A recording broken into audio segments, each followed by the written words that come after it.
Prezados, agora vamos ouvir Dr. Paulo Quezado, maior expoente do direito criminal cearense, 45 anos de advocacia criminal. Gostaria de recebê-lo com a salva de palmas. Seja bem-vindo, Dr. Paulo Quezado.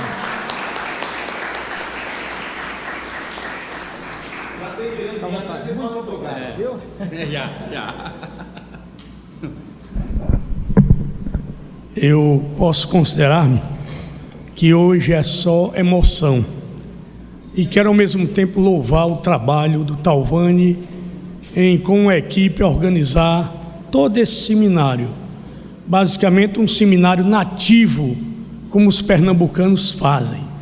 Os pernambucanos são doidos pelos pernambucanos, já os cearenses são meio arredio aos cearenses.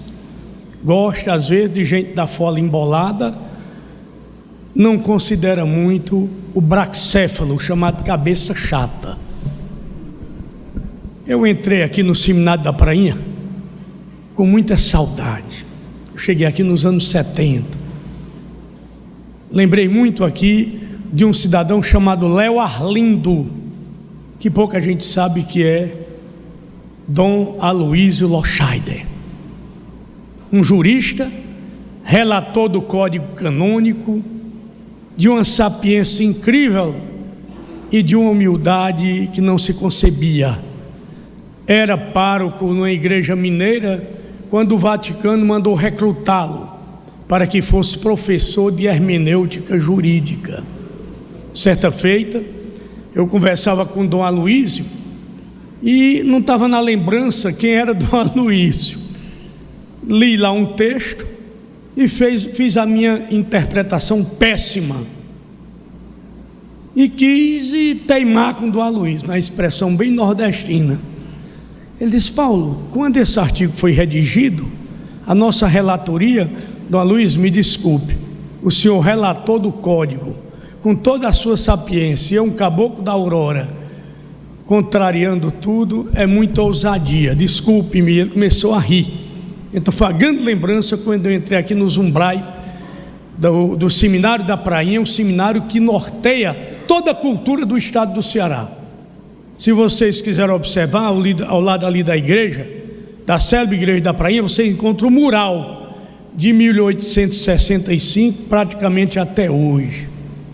Em 1875 você vai ter um candidato a santo chamado Padre Cícero Romão Batista.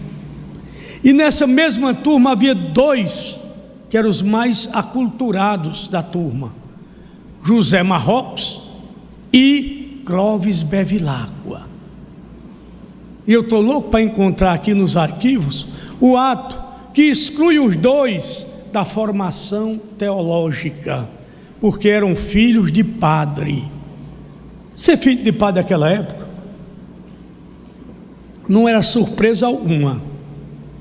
Mas como Bevilacqua era um conhecimento maior do que muita gente, e o Zé Marrocos desafiava o francês lazarista Padre Chevalier, o jeito que tinha era tirar os dois daqui. O Zé Marrocos era o homem que travava a greve, que tratava de muita coisa aqui dentro, e era primo do Padre Cícero. O Padre Cícero de uma sobrenaturalidade impressionante, e o Zé Marrocos já discutia DNA. E o Bevilacqua, o maior jurista da América, o Ceará deixou fazer uma besteira, tirar o nome do código Bevilacqua, não houve uma manifestação deste Ceará, e transformar em Miguel Reale. Só para isso. Esse código não mudou demais não, a estrutura é a estrutura Bevilacqua. Agora fiquem sabendo que só foi uma coisa de mudança. Como o maior panteão da independência nacional é aqui na Praça dos Mártires, aqui de frente à Santa Casa de Misericórdia, é o passeio público, onde muitos foram executados, foram assassinados na Confederação do Equador. E aqui no Ceará não se trabalha com relação a isso. Agora, no processo de independência, lançaram 6 livros maravilhosos, coordenados por um caboclo do Juazeiro que mora em Brasília, chamado Jeová Sobreira. Vocês vão ler e respirar a história. Mas eu vim aqui foi fazer outra coisa. Lembrei de uma trovinha de um homem chamado Mozar Cardoso de Alencar, médico, cientista da trova, em que um colega dele do Recife, ele médico, o colega era advogado, e veio fazer um júri no Juazeiro, e convidou para que ele assistisse. E lá o médico, o advogado, só falando da sua história. Aí ele fez uma trovinha e colocou: doutor fulano de tal, deixe de falar ao Léo, o senhor veio falar da sua vida ou defender o réu? Pronto, essa é a situação que eu vim falar aqui. Qual é o nosso tema, Talvani?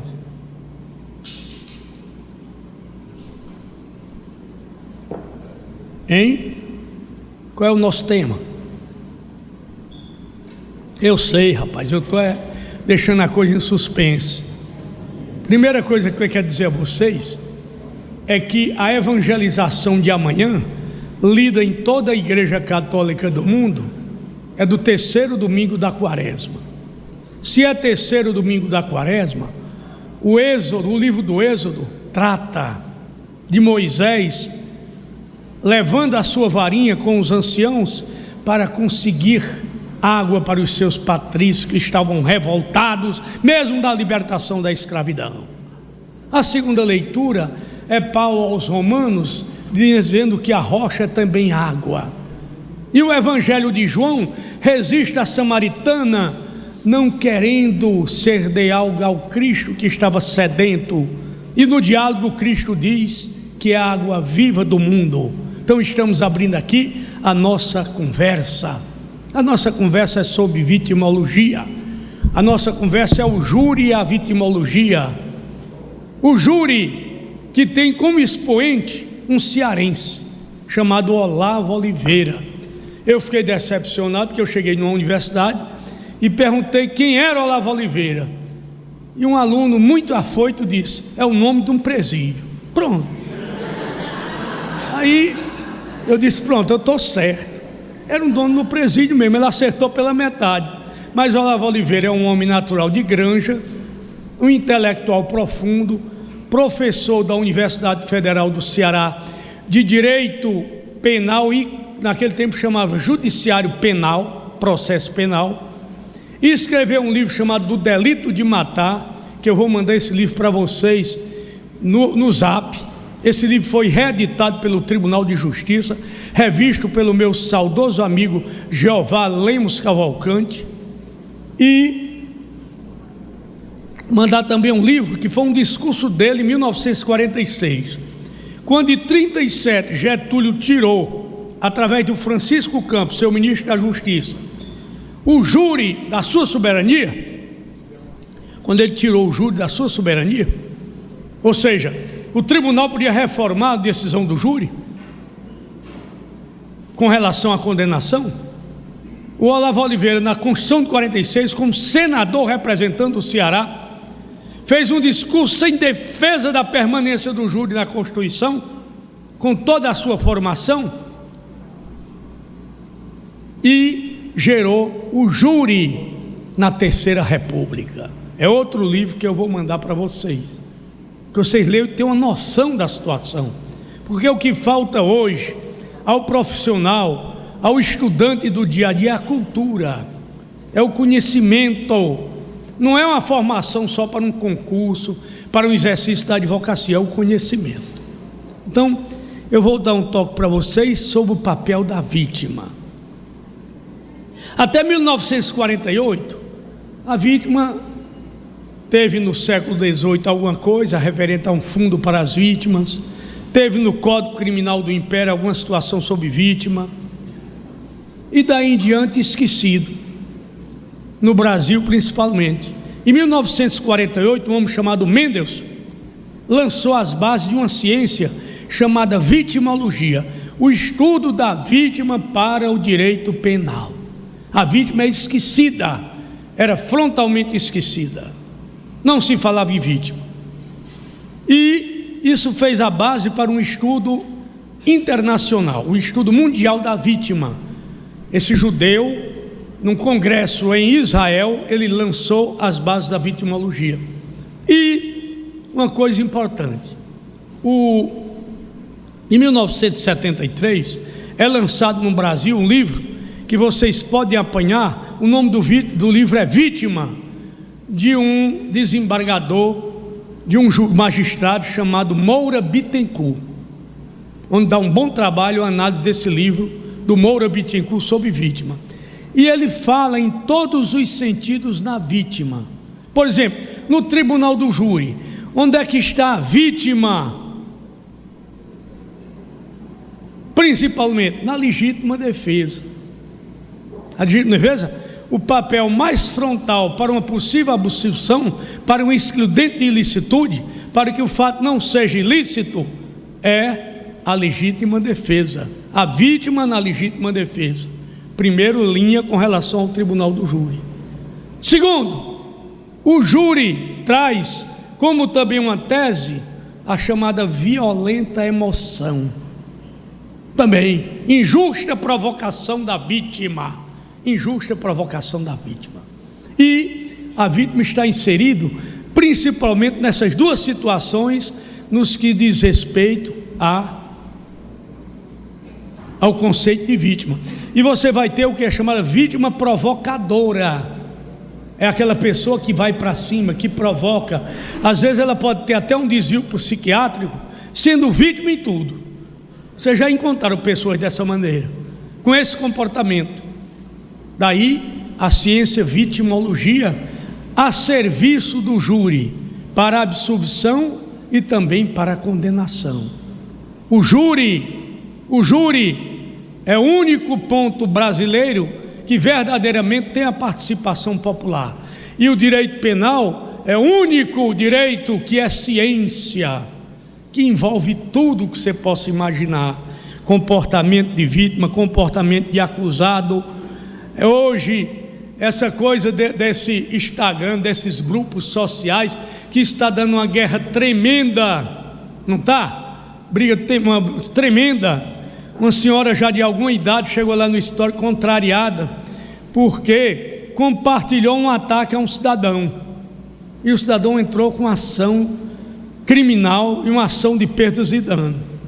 A mulher era zangada. Quando a juíza perguntou: tem acordo? Ela disse: eu me admiro e a senhora não tem o que fazer. Eu não fiz nada. E a senhora quer me processar? E seu advogado? Eu não tenho advogado não. Procure outro. Foi-se embora. Decretada a revelia, nomearam até um advogado, e ela foi condenada. Chegou a conta final 260 mil.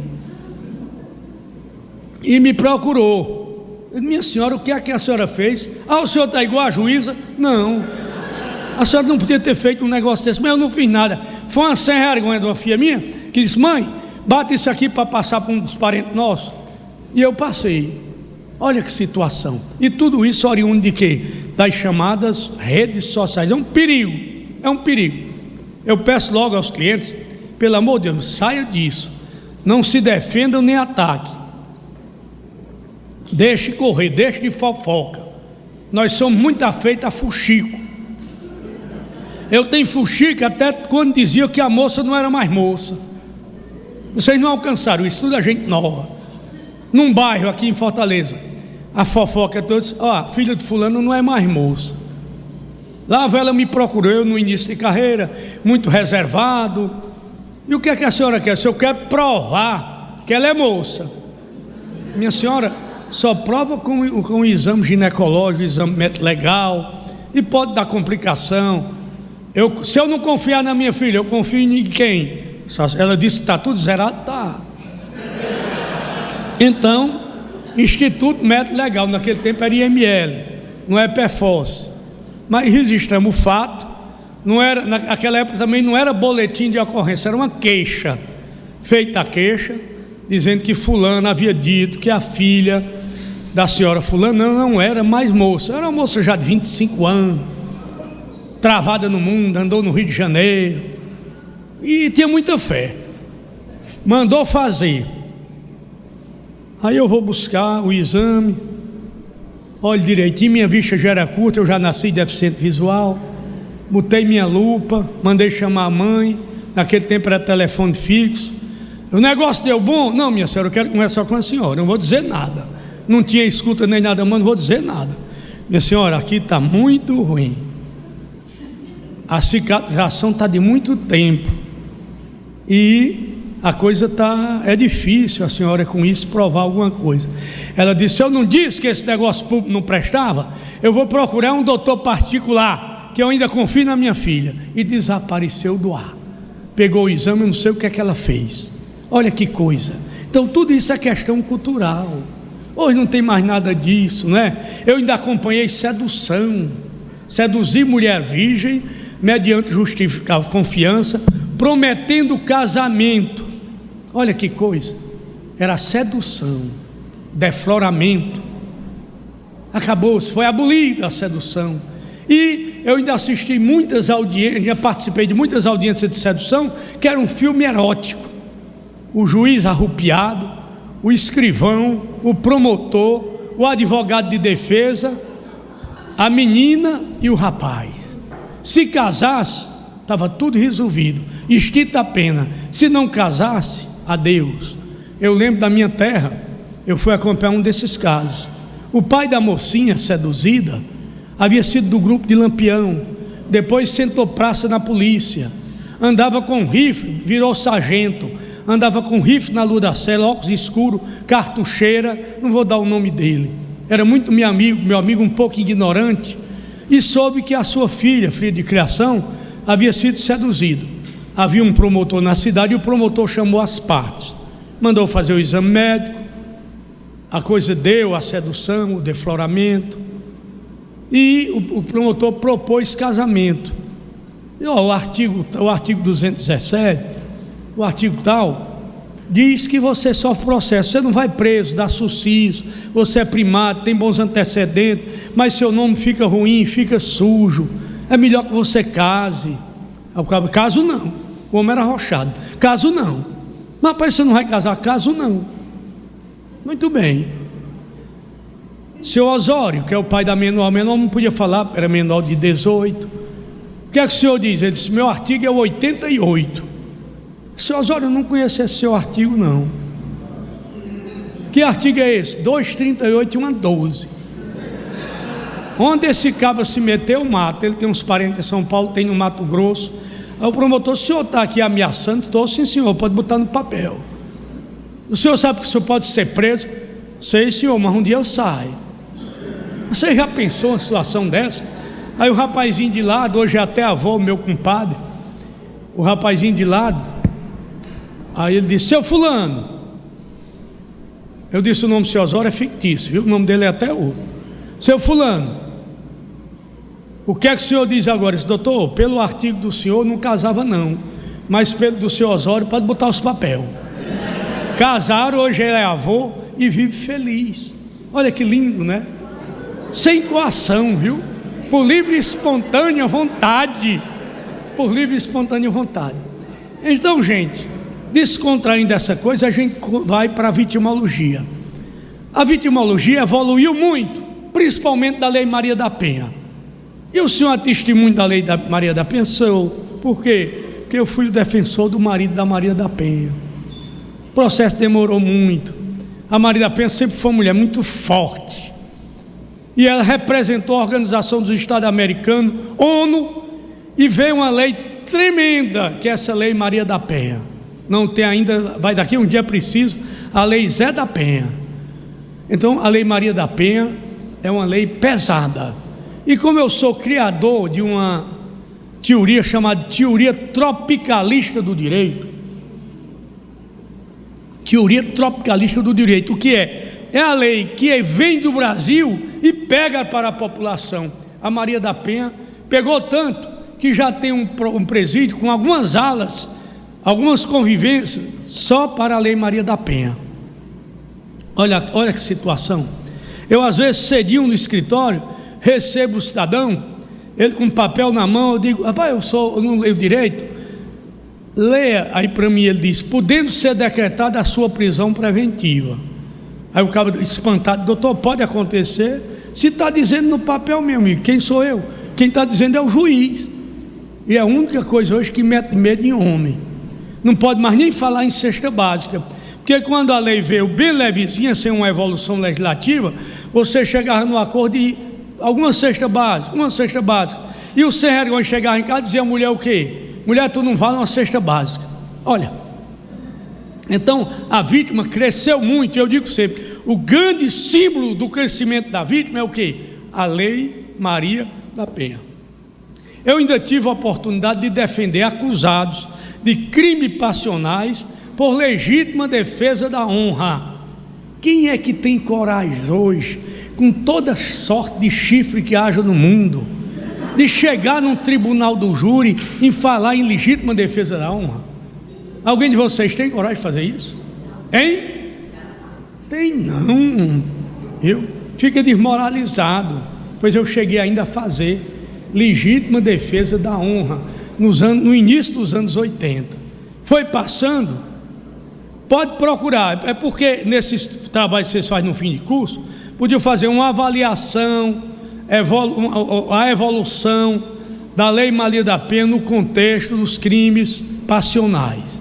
Aí você levanta quantos homens foram absolvidos por assassinar ou produzir lesão nas mulheres. Você conhece alguma coisa?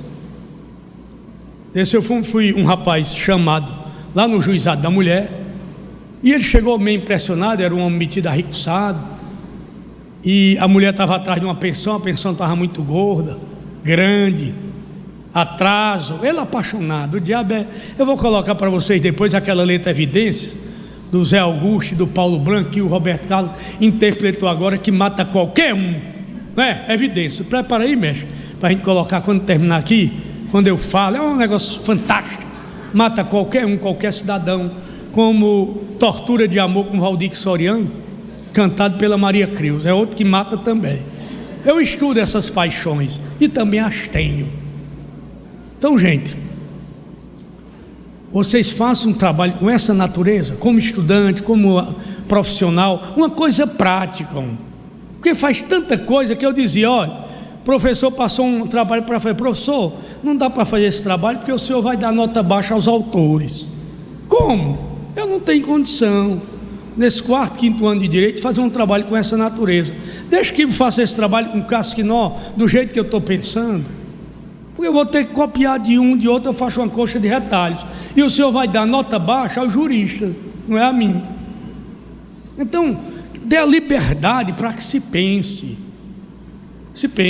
Então, essa teoria tropicalista, o livro já está desse tamanho. Eu digo, o que é a teoria tropicalista? A justiça do trabalho. Só tem justiça do trabalho aqui no Brasil.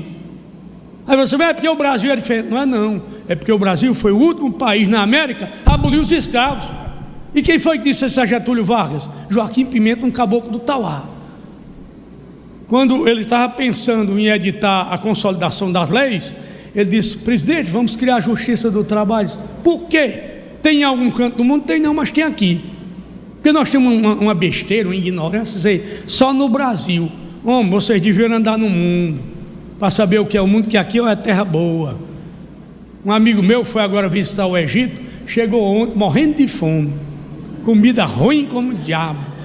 Eu mandei até uma paçoca para ele agora meio-dia. Não vou dar o nome dele não, mas ele foi, levou a família. Eu digo: rapaz, tu não vai achar coisa boa lá não. Aí ele chegou e disse: pai, bom é o Brasil, bom é o Nordeste, bom é o Ceará. Aí um filho de uma sai daqui para ir comer um sanduíche lá em Miami, o bicho mais sem futuro do mundo. Ou então comer aquelas papas que faz lá na França, em Paris. Eu não quero andar nesses cantos. Nossa Senhora me defenda. Eu fui uma vez e disse: rapaz, você vai tomar um sorvete na melhor sorveteria do mundo. Eu disse: rapaz, elas parecem com Juarez. Juarez era um amigo velho aqui que sabia fazer as coisas. Diz que o sorvete dele não tem aquela bicha, aqueles produtos químicos. Ele dá uma relação lá bem grande. E eu fui para esse negócio, um frio lascado. Por sinal, eu conto até um episódio que eu encontrei, e o frio me acabando. Quando eu cheguei lá, sabe o que era? Só essência. Ô bicho ruim, sorvete rei abusivo, bicho doce, sem futuro. E no caminho eu encontrei um cabra, assim, 9 horas da manhã, um frio quase abaixo de zero, arrochando uma menina. Eu nunca tinha visto aquilo, que na Europa não tem tesão. Na Europa não tem tesão. Lá não tem, a libido lá é inexistente. Aí o cabra segurando, fungando, Eu digo, rapaz, eu meio fraco da vista, se esse rapaz está doente, o que é que está vendo? Mas eu vou descobrir quem é. Com as duas braças, eu disse, valei meu padrinho Frei Damião, meu padrinho Cícero do Juazeiro. Aí ele se virou, rapaz, tu é de lá? Eu digo, sou, e tu é de onde? Eu sou de Mossoró e a moça é do Açu, no Rio Grande do Norte. Como é que o senhor soube que eu era de lá? Eu digo, meu amigo, num negócio desse, num frio desse, tu tesudo desse jeito, que só galo novo em terreiro de franga, não pode um negócio desse. Aí ele disse, mas rapaz, foi eu. Aí conversei com ele e tal. Aí disse, não, é porque ela chegou semana passada e eu estava doido aqui não tem esse negócio, sem tu olhar para a mulher. Naquele tempo não tinha nem aplicativo, mas se você na Europa, nos Estados Unidos, olhar para a mulher, ela sorri e você acompanha, ela chama a polícia. Aqui não tem isso, meu amigo, não é? Aqui é uma belezura. Eu que na minha mocidade namorei tanto dentro de carro, que não tinha assalto, não tinha nada, era uma mãe, uma beleza, não é? Não tem, viu? Coisas maravilhosas. Gente, e a vitimologia?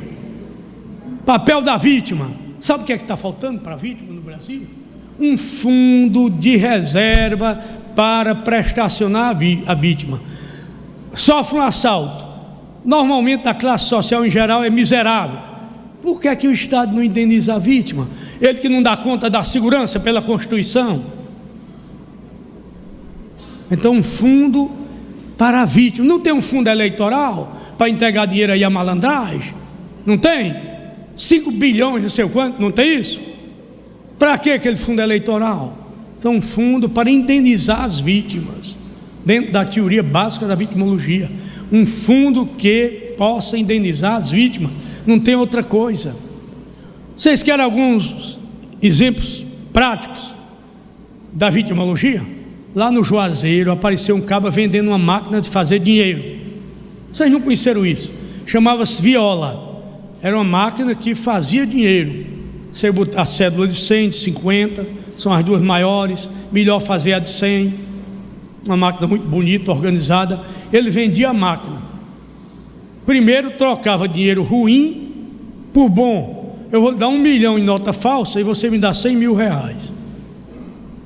Olha que coisa. Chama-se Viola. A viola. Ela toca, maneja e você faz essa troca. Era o violeiro. Então, é o que Nelson Hungria chama de torpeza bilateral. Essa vítima do dinheiro bom é tão culpada quanto a vítima do dinheiro podre.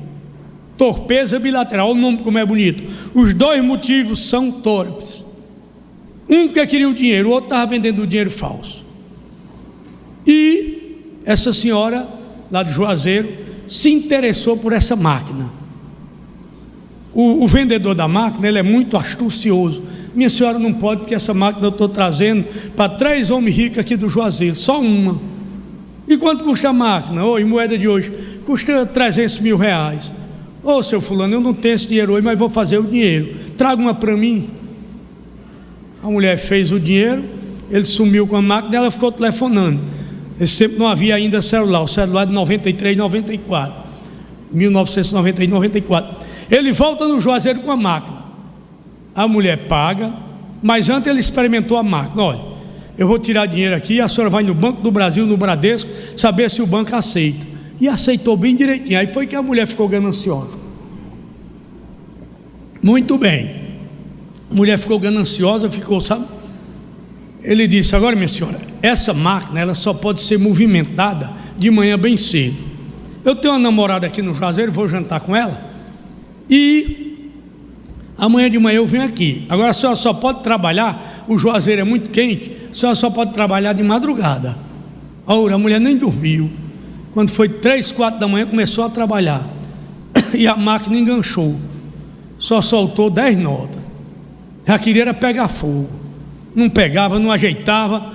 Dali vamos esperar o homem para o café da manhã para saber o que é que houve. A máquina travou e ele já tinha pago a máquina. O homem levou o dinheiro. E o homem voltou para o café da manhã? Voltou? Hein? Voltou não. O que é que o homem fez?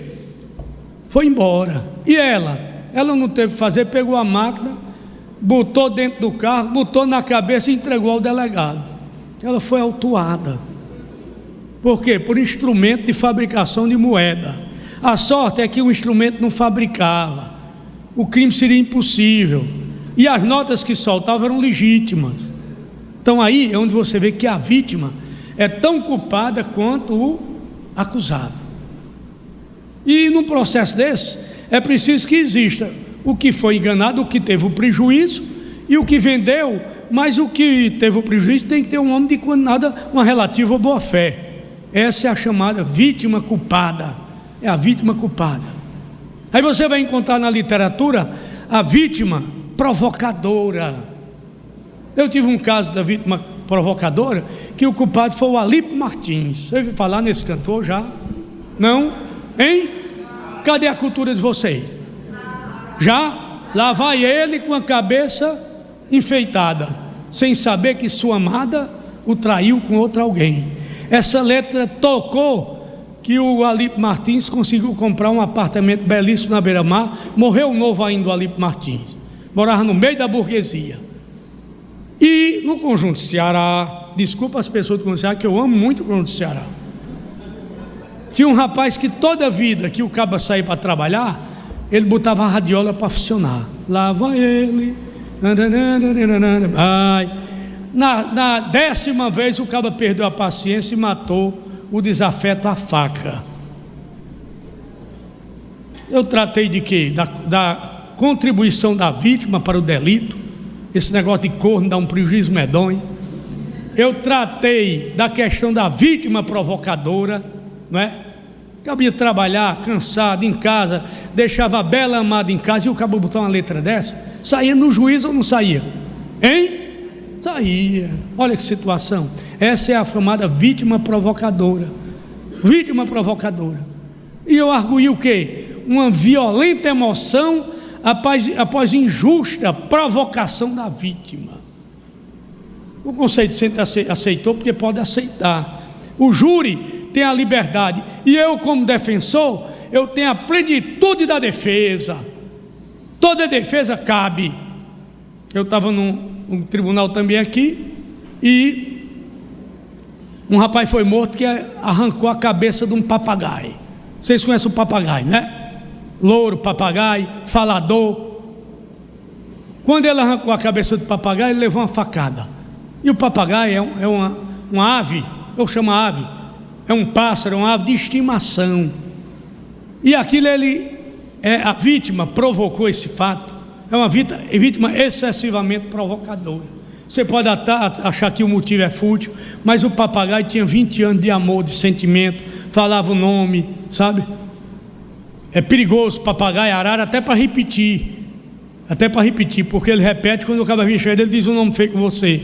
Lá vem não sei o quê, viu? Isso aí. Então tudo isso, gente, na advocacia é cultura, é o conjunto.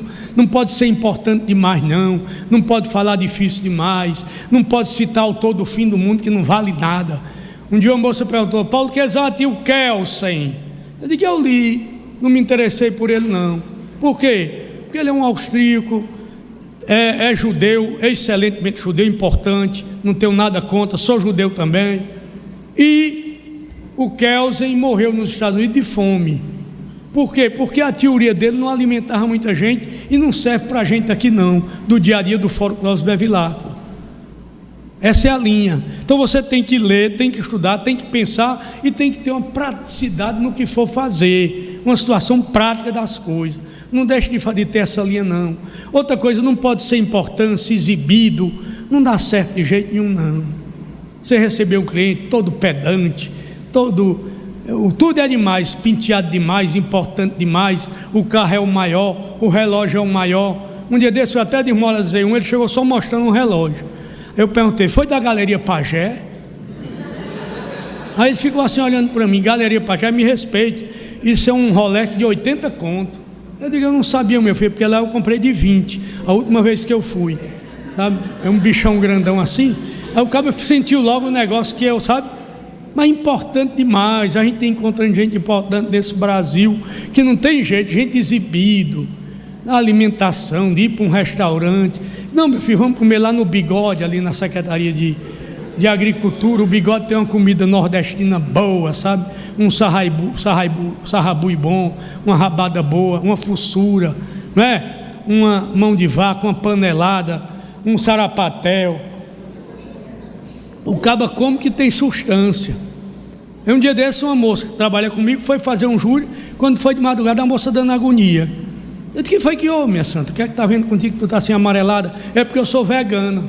Vegano? Que diabo é isso? Não, eu só como folha. Só como folha. E um negócio de umas tâmaras. Não, meu, isso não dá certo não. Tu, para aguentar um rojão desse aqui, tu tem que comer espinhaço de bode. Ir para cima. Tem que tomar o caldo do juízo do boi, ou o caldo dos testículos do boi que vende no Juazeiro. É uma maravilha para depressão. Caldo dos testículos de boi, os bichão desse tamanho, cozinha aquilo ali, o cabo sai escaramuçando. Então essa é a linha. Eu queria agora que dentro desse tema de vitimologia, vocês me fizessem uma perguntinha. Só não pergunte sobre caso concreto, porque pode dar bagunça, porque às vezes um parente do réu tá, um parente de uma vítima, e na Unifor quem ia apanhando era eu. Porque houve uma coisa e eu botei, e a moça começou narrando e atacou, chamando o tio de uma outra de bandido. Rapaz, foi uma confusão, um ciribolo, e o negócio mais feio do mundo. Então, alguém perguntasse, diga só o nome e de que localidade é. Pode não ser de Fortaleza, pode ser de Aurora, de Juazeiro, do Cococi, da Abaiara. Então você diz de onde é. Eu só sei falar desse jeito. Por quê? Porque sou sertanejo, certo? Sou caboclo forte, sou aqui do Ceará. E do jeito que eu falo aqui, eu falo em São Paulo, falei em Portugal, olha. Os cabas com aquela fala embalada, não tem quem entenda. Senhor Paulo, estou muito satisfeito, mas... E deu certo, as coisas estão dando certo, viu? Com 45 anos de profissão, vou fazer agora 45, vou fazer agora 45, na minha turma de 77, 78, tem bem pouquinha gente advogando, porque advogar não é brincadeira, advogar não é brincadeira, é um negócio muito sério. Eu ainda vou dar uma aula de prática de advocacia, do entrar e do sair, viu? Uma coisa absurda, o exercício não é fácil. Agora você tem que ter tranquilidade, bom tratamento, humildade, honestidade para com as pessoas e uma conversa boa para expor a todo mundo, tranquilo, dizendo a realidade. Não pode dizer ao cliente que ele vai ser solto na sexta-feira e a mãe já aparece com a malinha e as roupas. Eu disse que era sexta-feira, mas não disse o mês nem o ano, o dia nem o ano. Olha, que sem vergonheza. A pobre da mãe decepcionada, já sonhando com o filho em liberdade. E a coisa ainda era para progressão de um regime, um tempo bem esticado. Cadê a primeira pergunta? Quem faz? Quem é? Ô Silvinho, que é? Caboclo forte, perigoso, grande profissional, inteligente, preparado.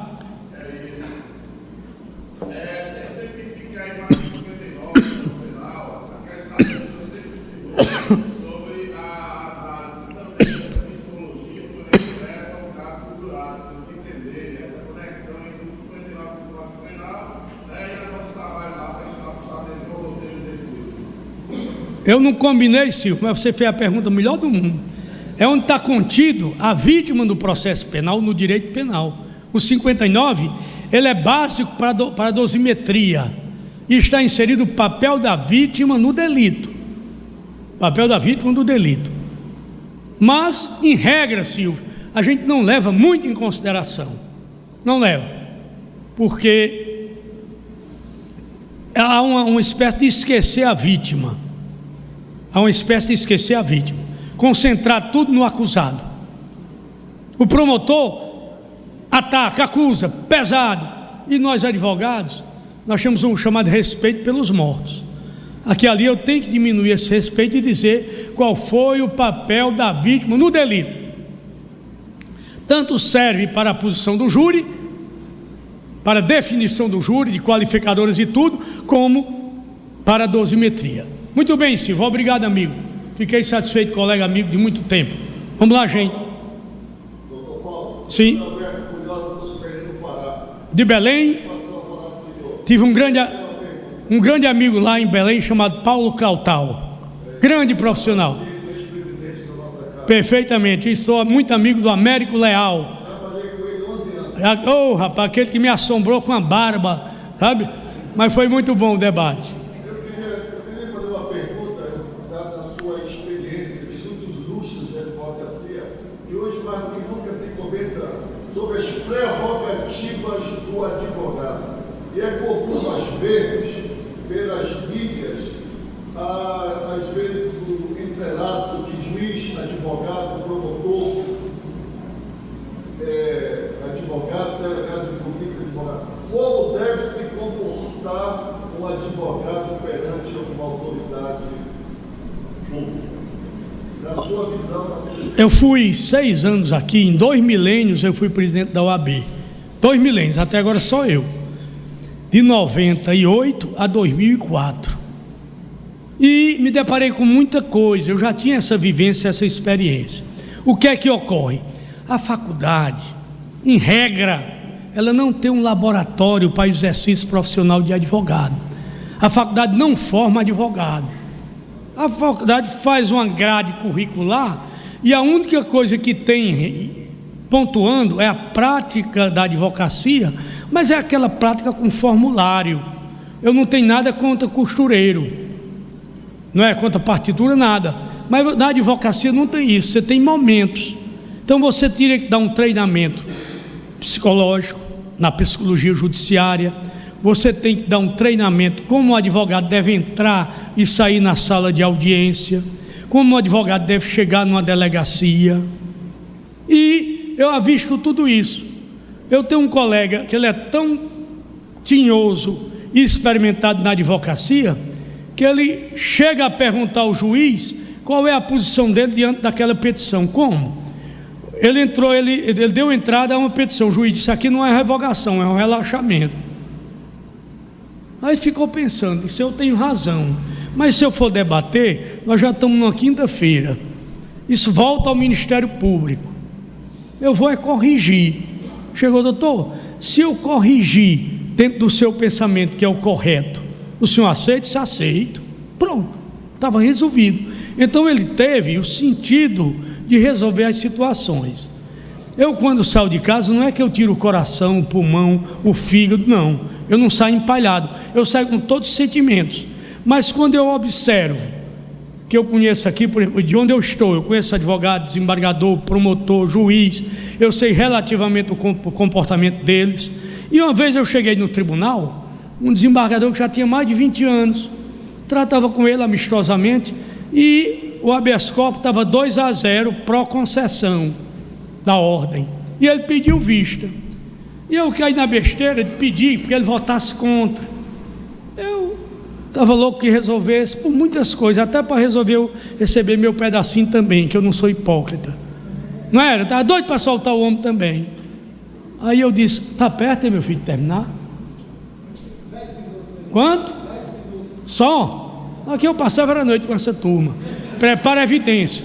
Então, gente, ele disse: e o senhor quer mandar aqui? O senhor não sei o quê? E o senhor disse um monte de coisa. Eu engoli a seco. Não, doutor, eu sugeri só. Eu sugeri, foi uma opinião. Não quero saber, não. Está pedido a vista. Mas rapaz, que coisa. E os gritos, um negócio assim meio. Eu sentei, tomei uma água. Quando eu vou saindo, a chefe de gabinete dele lá, aí disse: o desembargador fulano quer falar com o senhor. Pois não. Ele disse: rapaz, eu vou pedir perdão, porque eu deixei minha filha na UTI com embolia pulmonar.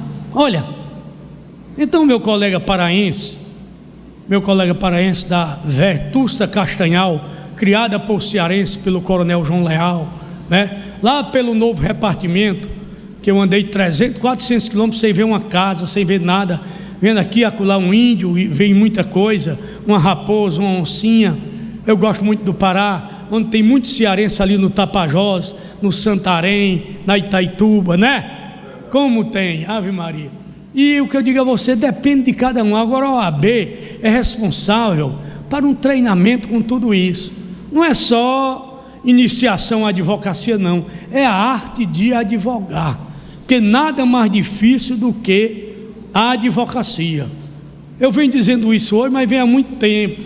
Eu comecei cedo, comecei com 18 anos, 19. Aos 22 eu estava na luta. Muita gente é criada dentro de casa com pai e mãe. Meu pai morreu cedo, minha mãe morreu depois. Eu tive que enfrentar. Mas nós, brasileiros, nordestinos e cearenses, nós não somos da luta. Nós desvanecemos cedo. Tem isso. E até às vezes eu me valho de reza para tudo isso. Deixa eu rezar em você. Coloca aqui a mão na cabeça. Pronto. Então, é preciso, mestre, o meu conceito é o seguinte: é que você tenha equilíbrio. Não que seja como agulha, leva na bunda e não perde a linha. Não é? Não acontece isso? A agulha leva na bunda e não perde a linha. Mas você tem que ter equilíbrio. Por quê? Muita coisa eu vi que o exagero era do juiz. Muitas vezes eu vi que o exagero era do promotor. Muita coisa eu vi que o exagero era do advogado. Viu? Do advogado. Então, nós temos que ter urgentemente na OAB, como está hoje larguecendo demais. Chegamos a 50 mil semana passada, aqui no Ceará. Temos mais de 1 milhão. Isso não assombra não. Para quem tem vontade de trabalhar, não assombra não. Pode jogar gente demais, não assombra. Gente determinada não tem medo disso. Então é você ter consciência da sua profissão, de saber que você tem contra você o advogado da parte adversa, a parte adversa, o juiz, o promotor e o próprio cliente. Traduz uma confusão dessa? Esse é que é o exercício da advocacia. É isso que eu posso dizer a você. Eu não tenho nada para responder taxativamente, nem aritmeticamente. Não tem. Por quê? Porque é uma coisa de muita composição, desde o seu estado psicológico a seu momento de vida, ao seu momento de vida. Tudo isso, meu bom paraense, você tem, viu? E não é como aqui acolá eu vejo aí uns colegas nossos brigando em tribunal do júri, brigando, sabe? Eu não precisei brigar com ninguém, não precisei. Um dia desse eu ganhei um júri com um promotor, que eu dei uma provocada nele, e ele veio de lá para cá quase me agarrando, foi para cima, tenso, e eu queria demonstrar uma violenta emoção. Eu vítima naquela situação, eu provoquei. Aí eu digo, eu conheci esse cidadão, o pai, a mãe dele, os irmãos e ele. Aí o que é a violenta emoção? Ele me deu o júri. O jurado sentiu que era uma situação dessa. Eu bati numa situação de uma peça, que eu dizia, onde estava o promotor de justiça, que não requereu a diligência? Onde estava? Aí ele, o senhor está me chamando de prevaricador? O senhor interpreta da maneira que queira. Aí o homem veio de lá para cá. Eu não tinha medo, que ele era um magrinho, pequenininho, esse tempo eu era. Mas e outra coisa, eu tinha uma arma maior, eu corria. Pronto. E isso é uma linha do júri. É uma linha do júri. É uma linha do júri. E digo a vocês que quero outra pergunta. Paraense, desculpe se eu fiz uma interpretação genérica da coisa. Eu dei uma visão da experiência. Sabe? Eu dei uma visão da experiência. Eu tenho tanto caso para contar desse, que eu converso com você depois. Você me dá o telefone, eu passo meia hora conversando, contando do que eu já vi, comigo mesmo. Comigo mesmo. Doutor Paulo, oi. tenho certeza que eu vou levar para o estado do Pará, para o povo cabano, o melhor da essência do advogado experiente do Ceará, que é Vossa Excelência. Como uma pessoa não.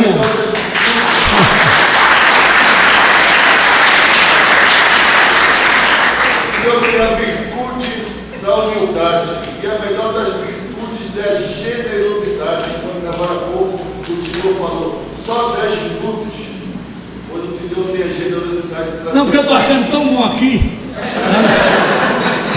A melhora de nós como criatura humana. Muito obrigado. Obrigado, irmão paraense. Olha, e outra situação, nesse ângulo profissional, é uma terceira ou quarta pergunta. Vamos lá? Sim.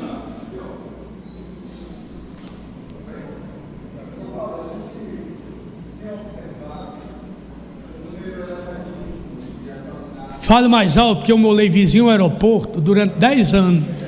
Um local por nome de Buraco da Gia. Aí atacou muito o Eletra 2 da Varig. Quando chegava de madrugada, aí fazia uma, viu? Pois não.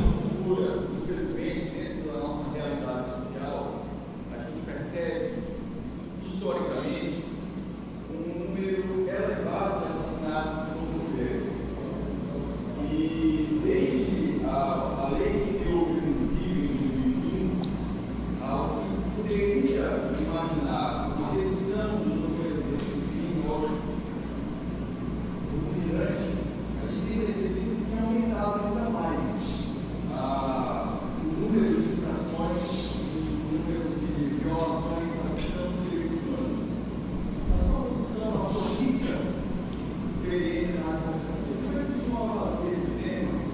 E quais sugestões o senhor poderia dar para que nós, enquanto sociedade, pudéssemos enfrentar uma coisa cada vez menor, como foi a possibilidade não só da Lei Maria da Penha, mas também da lei que criou o feminicídio.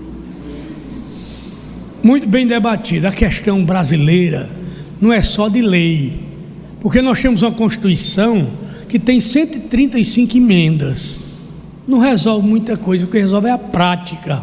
E a prática aqui, ela é de natureza cultural. A relação homem e mulher, 400 anos de sofrimento da mulher. Eu ainda conheço casas ali que a mulher não almoça na mesa com o marido. Olhe bem, ele dizia assim, por exemplo, a doutora Rena, que é muito experimentada, uma moça de uma visão profunda nessa coisa de crimes contra a mulher. Eu levei um cidadão lá uma vez, a doutora Rena, rapaz, você vive batendo na sua mulher, qual é o motivo?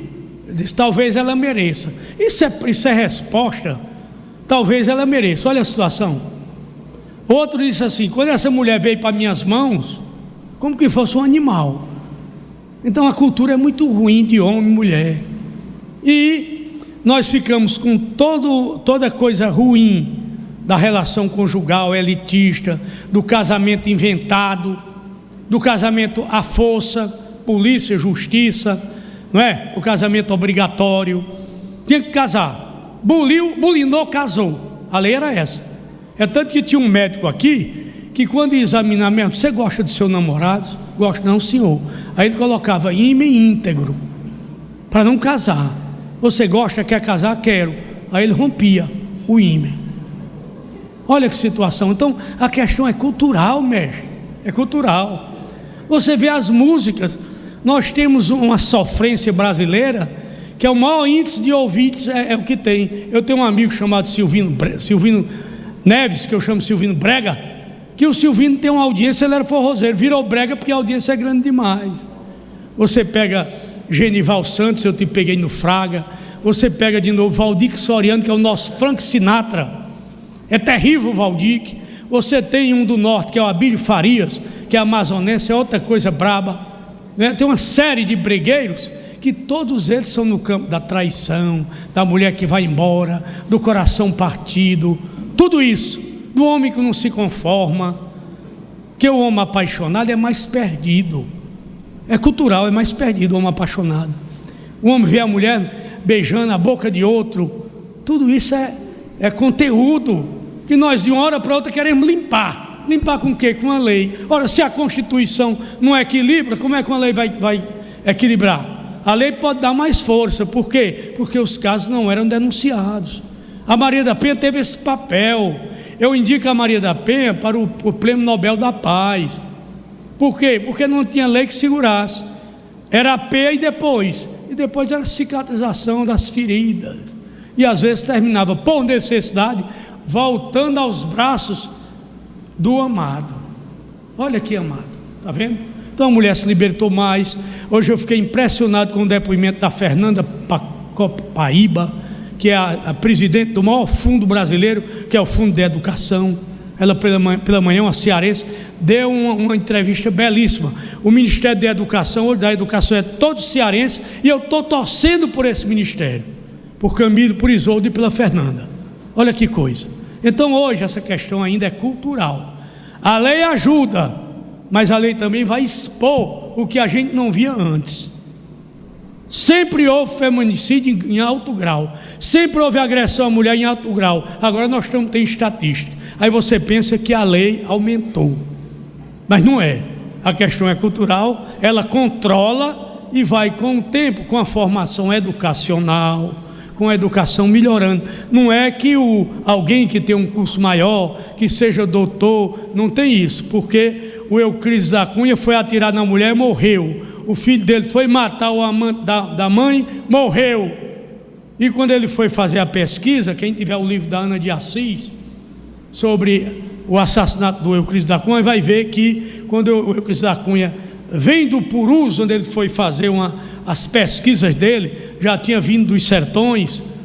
Ele disse: nasceu um milharal num cafezal, porque o amante, o Dilermando, que era o militar, era loiro, e o menino nasceu loiro. Aí ele nasceu agora um milharal no meio de um cafezal. A mulher era morena.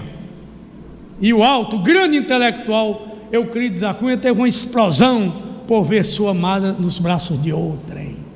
Essa é a passionalidade. Foi matar o desafeto e terminou morrendo, porque ele não era perito em arma e coisa alguma, e terminou por morrer. Terminou, cidadão? Estou igual o jogo do Ceará, quando o Ceará está perdendo e o Gomes Faria, o cabo pergunta: já terminou? Hein? Alguma pergunta mais? Hein, meu filho? Terminou. Gente, eu quero agradecer. Quem é que tem uma músicazinha para colocar evidências aí? Tem?